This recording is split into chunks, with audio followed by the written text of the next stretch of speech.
So usually sa Pinas na magibaong sinina ang mga anak nato no, palitan pag yun na nato no, pero dili sa India wala gyud bagong sinina ni babo, pagawas ni babo. Tapos ang sinina ni babo hinimo sa mga daan nga panapton. Ang uban is hinatag kanang ginamitan na sa mga daang sa mga kuan, ginamitan na gyud nga sinina og bata.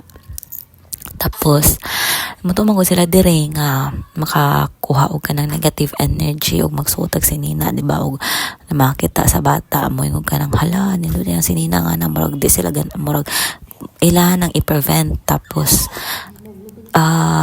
how they show their love is kanang himuan nilang sinina ang bata, tapos mutuo po sila ari nga ang daan nga panapton is more softer or kana bitong